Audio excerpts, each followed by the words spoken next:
जी तो student, welcome back to my session. आज का जो सेशन है हमारा वो Marshallian demand and supply curve है। बेसिकली मैं यहाँ पर इसको प्राइस प्रोस्पेक्ट में डिस्कस कर रहा हूँ। जैसा कि मैंने आपको बताया था कि इकोनॉमिक का जो स्कोप है वो किन किन चीजों पर होता है, तो हम पहले माइक्रो इकोनॉमिक की प्राइस लेवल को डिस्कस कर रहे हैं, इसलिए मैं यहाँ इसको शॉर्टली डिस्कस करूंगा। इसका डिस्क्रिप्शन जो है फर्दर जब हम मजीद आगे इसको एलोबरेट करते चले जाएंगे, जब इसको मजीद एलोबरेट करेंगे तो हम इसकी डिस्कशन मजीद करेंगे दोबारा, क्योंकि हम सिर्फ एक इसका जो scope of economic micro economics है हम उसके एक प्राइस फैक्टर को डिटरमिन करने की कोशिश कर रहे हैं, बता रहे हैं आपको कि डिटरमिनेशन इसकी कैसे होगी। ठीक है, फिर हम इसको फर्दर एक्सप्लेन करते रहेंगे, फर्दर इसको ओपन करते रहेंगे, क्योंकि बाद दफा हमें जरूरत पड़ेगी। बेसिकली ये बेसिक टूल्स हैं जिन बेसिक टूल्स के ऊपर माइक्रो इकोनॉमिक्स बेस करती है, इसलिए यहां से आपको कंसेप्ट क्लियर होगा तो आप आगे जाकर कंसेप्ट को मजीद अच्छे से क्लियर कर सकोगे। हम प्राइस के प्रोस्पेक्ट में बात कर रहे थे, तो बेसिकली हमने लास्ट टाइम जो हमारी वीडियो थी उसमें हमने वाटर पैराडॉक्स डायमंड थ्योरी के बारे में बात की थी। वाटर डायमंड पैराडॉक्स थ्योरी, इसके बारे में हमने बात की थी। ठीक है, अब इस थ्योरी के बारे में जो हमने बात की थी, पैराडॉक्स थ्योरी के बारे में, वाटर डायमंड पैराडॉक्स थ्योरी के बारे में, तो वहां पे हमारी इंस्टिगेशन क्या हुई थी, वहां प्रॉब्लम क्या आया था हमारे पास कि हमने उसके ऊपर कुछ कंट्रोवर्सीज आई थी। वो कंट्रोवर्सीज जो है या जो उनकी जो कंफर्मेशन थी, वाटर डायमंड पैराडॉक्स थ्योरी की जो कंफर्मेशन थी, उस कंफर्मेशन को करने के लिए डिफरेंट साइंटिस्ट ने अप्रोच किया। मार्शलियन भी उनमें से एक थे जिन्होंने उसको यहाँ इस चार्ट की इस ग्राफ की सूरत में उन्होंने जो है इसको एलोबरेट किया। ठीक है, अब हम बताते हैं कि यह होगा क्या। यहाँ वाटर डायमंड पैराडॉक्स थ्योरी थी। अब इसमें बोला कि हमने मार्जिनलिस्ट कंसेप्ट भी पढ़ा था, यानी वैल्यू के ऊपर बात की थी। मार्जिनलिस्ट कंसेप्ट को भी स्टडी करा था हमने लास्ट वीडियो के अंदर। मार्जिनलिस्ट कंसेप्ट को जब हमने स्टडी किया था तो हमारे पास क्या सिचुएशन आई थी, हमें ये बात आइडिया हो गया था ये बात का आइडिया हो गया था कि मार्जिनलिस्ट कहता था कि जब कमोडिटी का एडिशनल यूनिट आएगा, एडिशनल यूनिट डिमांड होगा, एडिशनल यूनिट किसी भी चीज का डिमांड होगा, तो उसकी प्राइस जो है वो हाई हो जाएगी, बढ़ जाएगी। ठीक है, प्राइस बढ़ जाएगी। अब जो मार्शलियन थे, मार्शलियन ने कहा कि इसकी जो एडिशनल यूनिट आप मार्केट में लेकर आओगे, ठीक है, एक तो आपने क्या किया कि वैल्यूएशन कर ली कि आपका जो लास्ट यूनिट ऑफ गुड था वो बिक गया, लास्ट यूनिट ऑफ कमोडिटी बिक गया, मगर अब जो इसके लिए न्यू यूनिट बनाना है, आपने न्यू यूनिट जो जनरेट करना है वो इसकी क्या ला रहा है। न्यू यूनिट जब हम जनरेट करेंगे, यानी हमें कोई न्यू यूनिट चाहिए होगा कमोडिटी का, सेम कमोडिटी का न्यू यूनिट प्रिपेयर करने के लिए, तो हमारे पास ऑटोमेटिक उसकी जो कॉस्ट होगी वो इंक्रीज कर जाएगी।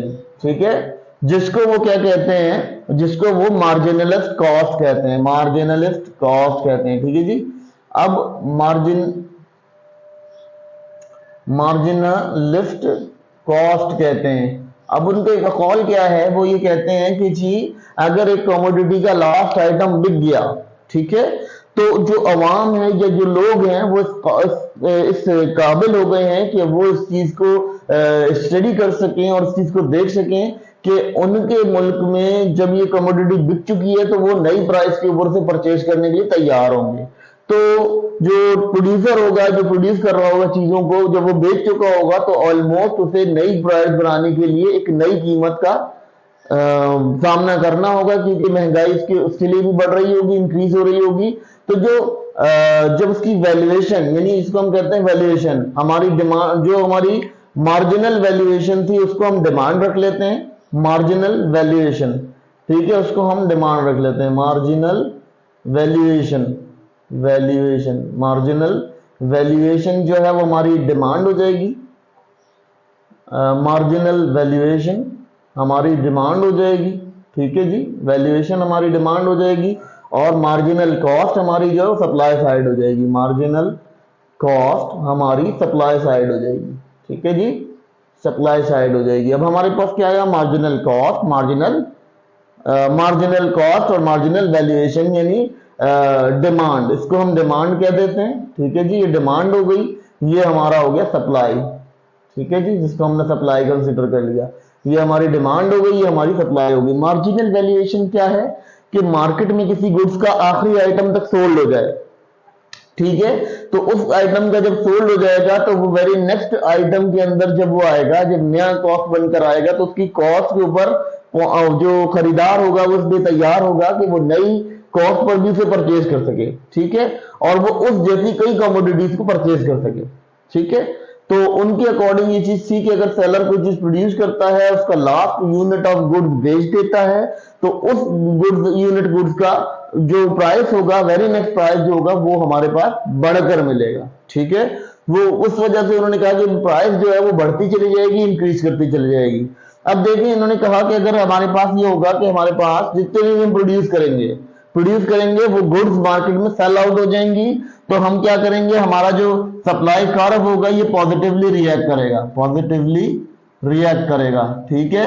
अब पॉजिटिवली रिएक्ट कैसे करेगा, क्योंकि जब हमारे पास, यहां देखें हम इक्विलिब्रियम पोजीशन पर हमारा जो है वो कर्व इक्विलिब्रियम कर रहा है, यानी प्राइस के फ्रंट पे आ रहा है और क्वांटिटी के फ्रंट पर आ रहा है, तो यानी हमारे पास क्या हो रहा है, हमारा जो कर्व है ये सप्लाई और डिमांड दोनों साइड पर जो है वो हमें कैरी कर रहा है, ठीक है। अब वो यहां कहते हैं पॉजिटिवली क्यों मूव करेगा, क्योंकि यहां पर हमारी कमोडिटी जो है वो सोल्ड हो चुकी है, ठीक है। कमोडिटी हम सोल्ड कर चुके हैं, यहां पर कमोडिटी सोल्ड हो चुकी है और न्यू कमोडिटी के लिए स्पेस खाली है, न्यू कमोडिटी के लिए स्पेस खाली हो चुका है। तो जब न्यू कमोडिटी के लिए जब स्पेस खाली हो चुका है, ठीक है जी, न्यू कमोडिटी को मार्केट एक्सेप्ट कर सकती है। अब जब न्यू कमोडिटी को एक्सेप्ट कर सकती है मार्केट, तो ऑलमोस्ट जब न्यू कमोडिटी को एक्सेप्ट करेगी मार्केट, तो आपके पास क्या कंडीशन आ जाएगी, आपके पास स्पेस होगा कि जिसमें आपने न्यू कमोडिटी को प्लेस करना होगा, ठीक है, प्लेस करना होगा। तो क्या होगा कि आपकी जो सप्लाई साइड होगी वो सप्लाई साइड बराबर हो जाएगी डिमांड साइड के, और डिमांड साइड बराबर हो जाएगी सप्लाई साइड के, ठीक है। कि यानी अगर आपने 20 यूनिट ऑफ एक्स गुड के 20 यूनिट डाले मार्केट के अंदर और उसमें से 19 यूनिट सोल्ड हो गया, एक यूनिट आखिरी आइटम बचा था वो भी सोल्ड हो गया, तो आपके पास 20 के 20 यूनिट सोल्ड हो गए, तो जितने प्रोड्यूस हुए थे, यानी जितनी की सप्लाई आई थी उतनी ही डिमांड थी, ठीक है, उतनी ही डिमांड थी। तो क्या हुआ कि आपका जो इक्विलिब्रियम लेवल होगा वो इक्विलिब्रियम लेवल आपका मेंटेन हो जाएगा, इक्विलिब्रियम लेवल जो है वो मेंटेन हो जाएगा, ठीक है जी। तो उसका सिंपल कंसेप्ट ये था। अब उसने वाटर डायमंड पैराडॉक्स थ्योरी को कैसे खत्म किया, उसने इस तरह से इसके ऊपर डिस्कशन की। उसने कहा कि देखें जी, हाई लेबर वेजेस लग रहे हैं, ठीक है। अगर एक कमोडिटी को हम हासिल करते हैं, जैसे उन्होंने क्या कहा, उन्होंने कहा कि जी जो पानी है वो कम मजदूरी ताकत या कहते चाहिए अफरादी कुव्वत के बगैर हासिल हो जाता है, कम अफरादी कुव्वत में हासिल हो जाता है। लेकिन जब अगर हम देखें कि वो ही पानी हमें कई मजदूरी ताकत के साथ हासिल होता और बड़ी मुशक्कत से हासिल होता, तो उस पानी की वैल्यू होती। पानी इंपॉर्टेंट अपनी जगह है, पानी की इंपॉर्टेंट अपनी जगह है, लेकिन जब वो सप्लाई उसकी हाई है, जब सप्लाई बहुत ज्यादा है उसकी, तो उसकी वजह से क्या हो रहा है कि वो पानी जो है वो सस्ता है, ठीक है। और डायमंड के ऊपर ज्यादा मजदूरों की काम लग रहा है, कॉस्ट लग रही है, उन्हें मजदूरों को निकालना पड़ रहा है, बहुत मुश्किल से उसे निकालते हैं, ठीक है। जब उसको निकाला जा रहा है तो फिर क्या कंडीशन हो रही है, उसकी वैल्यू बहुत हाई है, क्योंकि वो इंपॉर्टेंट, वो इतना इंपॉर्टेंट नहीं है हमारी लाइफ के लिए। हमें डायमंड के बगैर हम जिंदा रह सकते हैं, डायमंड नहीं है हमारे लिए इतना इंपॉर्टेंट, मगर उसकी वैल्यूएशन क्या है, बहुत हाई है, क्योंकि उसके ऊपर लेबर कॉस्टिंग लग रही है, उसके ऊपर डिफरेंट चीजों का जो है उस पर डिफरेंट प्रोडक्शन कॉस्ट लग रही है, उनके ऊपर जो है डिफरेंट कैपिटल खर्च कर रहे हैं हम, तो उस कैपिटल कॉस्ट वगैरह की वजह से हम उसको एक्सपेंसिव वे में खरीदते हैं। लेकिन वो हमारे लिए इतना इंपॉर्टेंट नहीं है, इतना कोई हम कह नहीं सकते कि वो इतना इंपॉर्टेंट है हमारे लिए कि हम उसको कैरी डाउन करें, उसको हम आगे मजीद लेके चलें, ठीक है। तो जो आपका जो भी आपका सिस्टमैटिक रनवे है, सिस्टमैटिक रनवे हम इसको देखते हैं, इसको हम फर्दर डिस्कस करते रहेंगे, क्योंकि ये मजीद हमें आगे शॉर्ट कमिंग्स में मिलता रहेगा। जब हम अगले किसी लॉस को डिस्कस करेंगे तो हम इस लॉ को दोबारा डिस्कस करेंगे। इसको बेसिकली एक और नाम भी देते हैं पार्शियल इक्विलिब्रियम का। तो वो पार्शियल इक्विलिब्रियम को जब हम इक्विलिब्रियम में डिस्कस करेंगे तो पार्शियल इक्विलिब्रियम को हम वहां पर दोबारा इसको डिटेल करेंगे। लेकिन यहां हमें बताने का मकसद ये था कि प्राइस कैसे एलोबरेट होती है इकोनॉमी के अंदर, प्राइस कैसे एलोबरेट होती है कि जितनी उसकी वैल्यूएशन होती है उस वैल्यूएशन के अकॉर्डिंग वो जनरेट करता है, प्राइस जनरेट